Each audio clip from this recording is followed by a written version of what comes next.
ახალი 10 სართულიანი კორპუსი ყაზბეგის გამზირზე შენდება.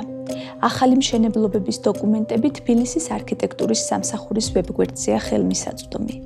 ამ საინჟინრო, გეოლოგიური თუ არქიტექტურული დოკუმენტების სწორად წაკითხვა დიდ დროს და ყურადღებას მოითხოვს. მე ჟურნალისტი ვარ და ამ ტერმინების თარგმნას, ტექნიკური დეტალების სწავლას დრო სჭირდება. რამდენიმე კვირა დამჭირდა იმისთვის, რომ ამ ამბის მთავარ ნაწილამდე მივსულიყავი და გამეგო მიზეზი, თუ რატომ დაზარალდა მოსახლეობა, დაზარალდა თავად მშენებელი. ორივე მხარისთვის ეს 3 წელი იყო გაუთავებელი კამათის, ხან ფიზიკური და სიტყვიერი შეურაცხყოფის, წინააღმდეგობისა და უსამართლობის განცდის პერიოდი. კორპუსის მშენებლობას აპროტესტებენ თბილისში ყაზბეგის 32 ნომერში. დაპირისპირება თბილისში ყაზბეგის გამზირზე სამშენებლო კომპანიასა და მოსახლეობას შორის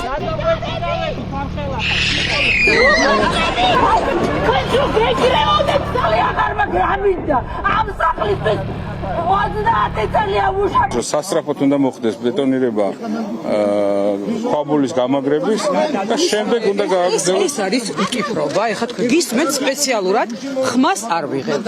არადა ამ ყველაფერს თავიდან აიცილებდნენ.